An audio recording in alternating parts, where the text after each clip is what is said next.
Ladies and gentlemen, welcome to another farm fresh serving of Kuya Lumpia, and today I am very excited. We are jumping into Yakuza, Yakuza 0. This is a new game, and it's the latest entry in the Yakuza franchise. And to be completely honest, I've never played. Whoa!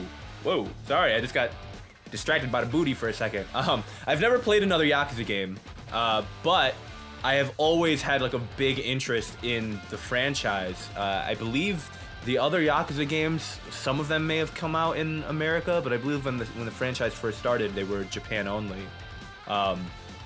And you know they've spanned a bunch of different PlayStation games. I think. Whoa, yo, would that guy just cop in a field? Yo, that ain't right, dude. I hope that was consensual. Lots of lady things going on right now. But yeah, the other Yakuza games, I think the series started on the PlayStation 1, I want to say. I'll have to look up and see if that's right, but there's been a bunch of games across all the different PlayStation generations, and there just never seemed like there was a really good entry point into the franchise. Like, I didn't want to just start on like, Yakuza 4 or 5. But this one, obviously, is Yakuza 0, so it's a prequel that takes place in Tokyo in, like, the 1980s. And because it's a prequel, it's a really good entry point into the series.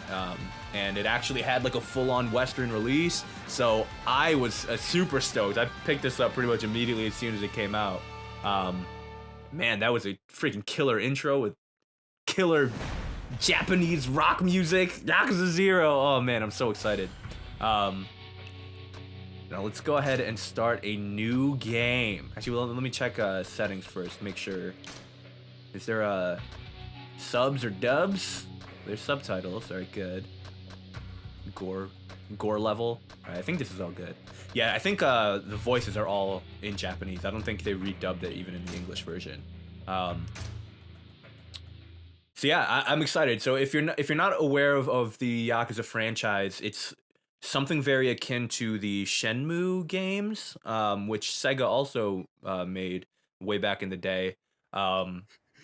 It's kind of like that mixed with like a little bit of like Grand Theft Auto / like Sleeping Dogs, if you're familiar with that.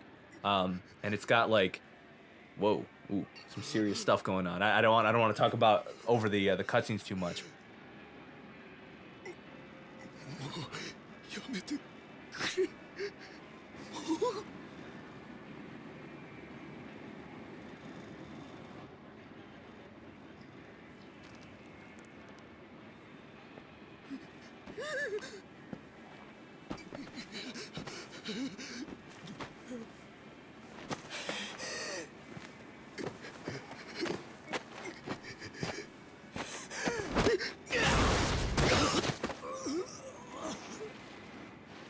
ごめんなさい。ごめんなさい。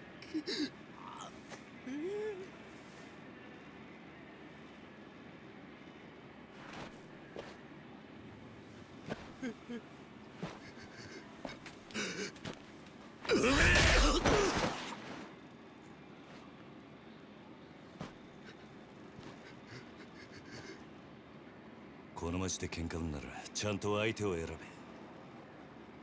大金持ち歩いてるときは特にな。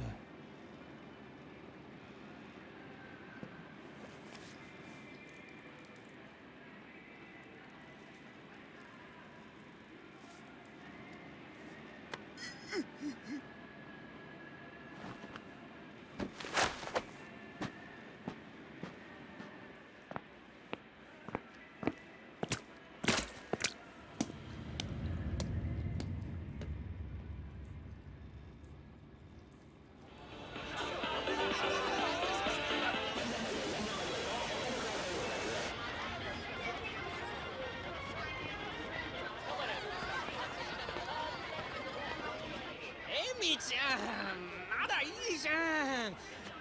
こんな時間さすびら切ったってタクシー捕まんないんだから。やだも Dude, look at the character designs in い this. いから宅代出してよ。あ、Yo, it's so cool. Like they look so I, I don't be like, whoa, they look so real, but I guess it's just cool to see like a world that's like set in Asia, right? Like this is Japan, and usually in a lot of Western games, if there's like a foreign character, I don't want to make this all like political or anything, but like usually if there's a foreign character, there's only like one or two. But here it's just really sweet to just see like all of these different, you know, real people, because real people all look different, obviously. But just to see like the whole cast of Asian characters and just seeing the diversity of like how they look, it's really cool.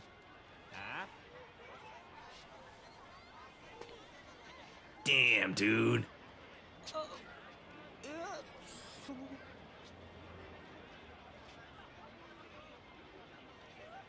Yo, he got the eyebrows. See that? He's like, don't fuck with me. You see how angled my eyebrows are right now? Don't get me angled, bro. Don't get my brows angled.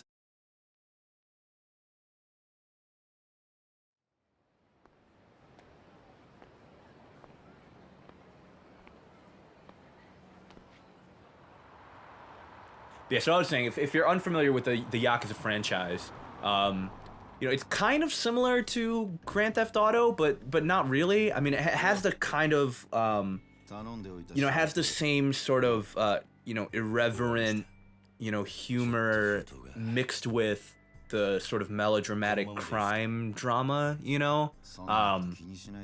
And it's a super sweet pairing, and if you're familiar with the Shenmue games, it's very similar to those as well, where you know you've got your main story that again is, you know, very melodramatic and you know, very, I want to say realistic, but more serious, obviously. But then you can also do all of these sort of side things, and you can go to karaoke in this game, and you can go to the arcades, and you know, just go, like, I think you can do like online dating, and there's like fishing, there's like a whole fishing quest and mini games and stuff. And the thing I love the most about these games, because Shenmue was one of my favorite games growing up, was that they let you go at your own pace, and you can sort of discover things and play things whenever you want, and the game doesn't really make a distinction about like what's important to do with your time, right? Like in a lot of open world games today, I think especially with, you know, the Western open world games, there's a very, very clear distinction of this is the main quest and this is all your side stuff, right? Like you know, you can go to the bars and play all these mini games and stuff like that our interns developed. You know, like you know, it's there's that divide is made, that distinction is made between this is important and these are sort of your side things. But this series and, you know, the sort of Shenmue legacy is just like, you can literally go and spend the entire day just playing the mini games and playing the, you know, buying collectible figurines from the vending machines and seeing what you get. And sometimes the story mode even like requires you to go and do those things, and it just feels like the game just gives you more freedom to do what you want to do. Yeah, and just sort of like, you know, at your own pace. And that's what I love. So we got this loan shark here. Apparently that's what we beat that guy up and took his money for this this loan shark. I'm digging this presentation. Like, it's kind of like a pseudo cutscene, you know, like with just the facial expressions and the dialogue. Like the background's kind of like got this filter on it. I also really dig the Japanese voices. I'm on team subs. I don't want to sound like a big old weeb, a big old weeaboo.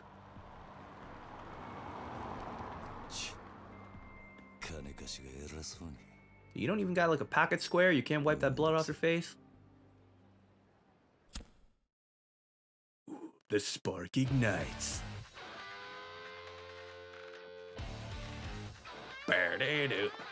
Oh, hey there. Oh, yeah, we got the little jiggle physics in there. Dude, look at this. So this is the other reason that I'm super stoked to play this was a couple of months ago, back in July of 2016. Me and my brother actually went to Japan.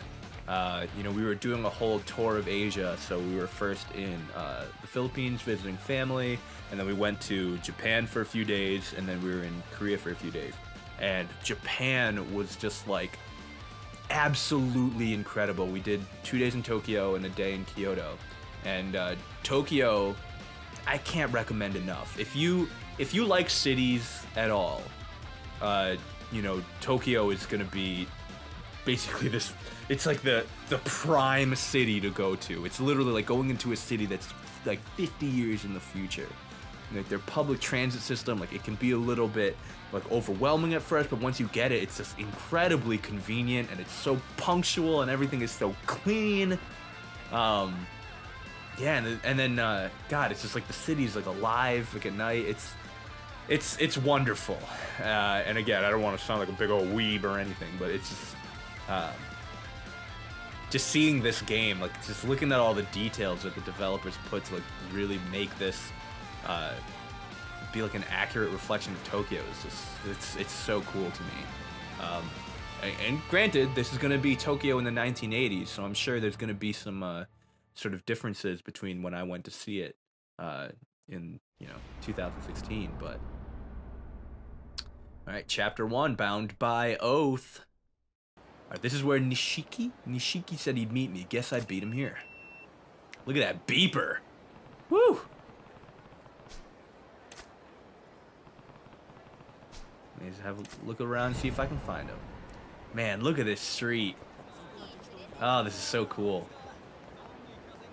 Yeah, this was literally, you know, when I was in Tokyo, there were elements, there were parts of Tokyo that were almost like pedestrian cities, or pedestrian streets rather. Like you see sort of like, hey, what are you following me, dude? What's this? 10,000 yen vending machine? It's a dream machine. Insert 10,000 yen to make your dreams come true. Maybe. Nah. No, thank you. Oh wait. Oh, dude, I might get a boombox from in there. See that boombox? Dude, maybe I should. What's this? Oh, you can save the game and use the item box. But yeah, there were streets in Tokyo that were a lot like this, where yeah, like so you can see those sort of barricades in the front here. You would have like these major streets where all the cars were going down, and then you'd have side streets like this that were actually like blocked off at certain hours where cars couldn't go down, and basically it just became these huge swaths of the city were for pedestrians. So everything was built, you know, to the scale that you could just walk to places, and it was awesome because you just, you know, there'd be all these people around. It was so convenient. You know, it's not like when you're in New York City where every street, you know, cars are going down, like even on the little side streets. Oh shit. Uh-oh, got some shit going down here. Oh, we got some hoodlums. We got some hoodlums wearing yellow plaid bandanas. Somebody help me. Oh no, the meek student. Oh, sorry, don't answer your phone. That was me. Alright, somebody needs to send them straight before they do anything really stupid. Alright, let's go fight some people. You picked the wrong guy to mess with, boy. Dude, are we gonna get into a fight? Dude, don't call me no errand boy. Don't angle my brows, dude. Ooh, you about to get the brows angled. My family runs this part. Dude, I love Kiryu's voice. Dude, Japanese like male voice actors are so cool. Like you always hear, oh shit, wait, combat. Like you always hear like the certain archetypes, like, you know, Kiryu's got that sort of smooth thing going on, but it's very like, you know, like you should know better than to come into my part of town. Oh, here we go, rush combos. Oh, get up. Oh, dude, this is kind of like a Dynasty Warriors. Yes. Yes! Oh, it's so fun! Oh, it's so... Oh, it's nice and easy. Yeah, okay! Press triangle during a square combo attack to perform a finishing blow. Right, cool. So yeah, it is just like Dynasty Warriors. And a strong strike, yes. Look at that guy look at that meek student in the back just lounging. Look at that. Oh, hey, whoa, whoa. He's literally doing like a little GQ pose over there, just lounging. Yellow gauge on the top left indicates your health. The game will end if the yellow part is fully depleted, so keep an eye on your health at all times. If the gauge flashes red, it means you're in very bad shape and should replenish your health. Alright. Oh, we can grab an enemy. Let's do that. Punch. Punch. Finishing blow. Oh, what's that? I started glowing red for a second there. I wonder what that means. Punch. Oh, it's like a counter kind of thing, I think. If I time it right. Yes! Your training is now complete. It's time to wipe the smirks off your opponent's faces. Alright. Oh yeah, here we go. There it is. If you get hit, you can strike back right away using square, triangle, or circle. This is called a resolute counter. You can gain money by knocking down or defeating enemies. Alright, cool. Alright, let's do this for real, for real. Let's take you all on. Boom! Oh shit, dude, that guy just hit me with a big boot. The big boot. I'm gonna just sit here in the back. Okagami I'm fighting. Oh, dude, that's so sick. You know, sometimes all of these games sometimes gotta have like such convoluted combat mechanics. Sometimes it's just gotta be this easy, you know? Just run around, point your guy in the right direction, mash square.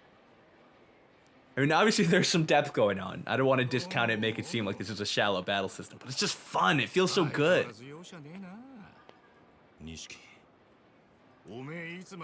Oh, dude, that's a clean suit, man. Got the zoot suit. So this is Nishiki. Akira Nishikiyama. Oh man, there's gonna be a lot of names like that I'm gonna have to get on top of.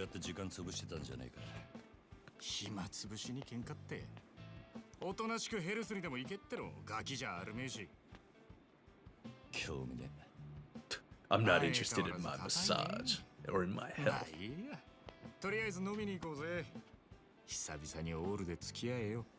Going all night. This guy looks like Joseph Gordon-Levitt. We just saved the Japanese Joseph Gordon-Levitt.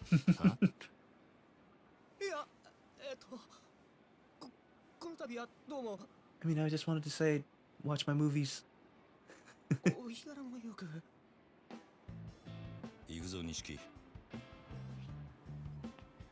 didn't even pay us any money? Give us some of your lunch money, kid. It's only right.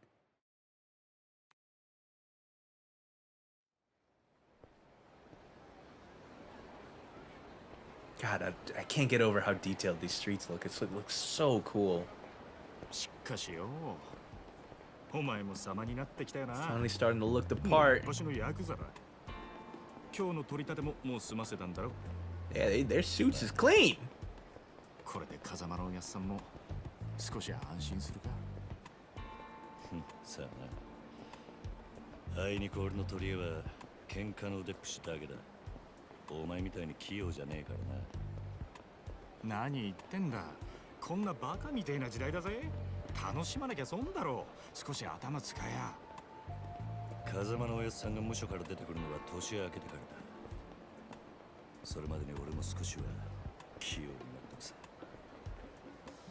So Kazama-san is like their boss? How about we start with those rags you're wearing? Ooh, is there gonna be some character customization? Dude.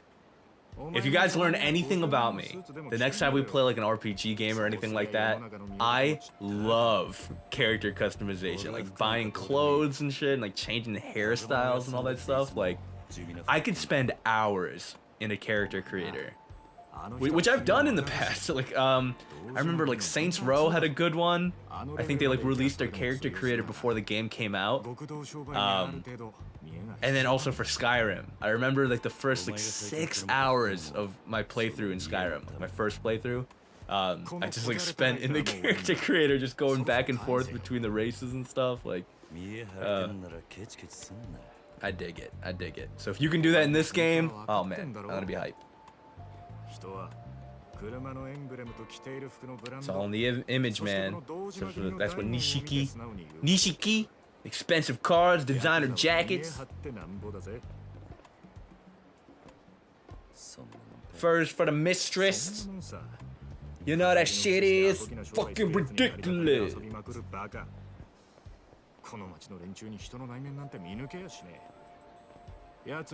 you see is what you get. I don't want to like try and talk over these guys, you know, because these Japanese voice acting is real good. But I don't want to just be completely silent either. Well, we'll see.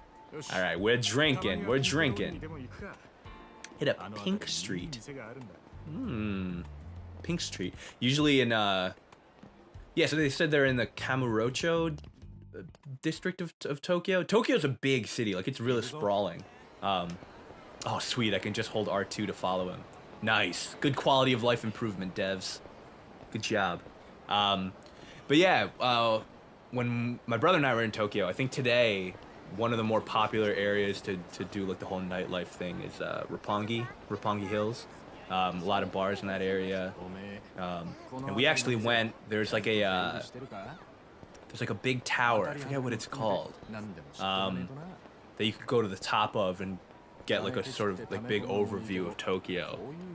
And at the top of it was also like a museum that was like that when we were there, my brother and I, there was a Studio Ghibli exhibit.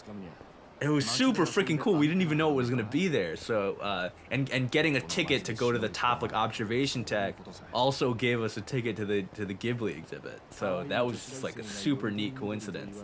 They had all these like stills and props and like sets and stuff, and yeah, it was just awesome. God, Japan. This game is gonna make me miss Japan. Like I know. I mean, I already do just seeing it. I definitely got to go back. 5 days was not enough, man. 5 days or was it 4 days? I don't even remember. They all started blending together because I mean we were up like all night. Like, my brother like even went to you know the Japanese fish market. I forget what it was called, but it was literally like the fish market would open at like 4 o'clock in the morning, something ridiculous, and all of the local restaurants would have like their chefs go and they'd all be bidding. You know, they'd meet with the fishermen and they'd all be bidding on the tuna for that day. Like that's how fresh the fish was, and yeah, he like went 4 o'clock in the morning, and then we would be out and about, like just exploring the city. And man, Tokyo.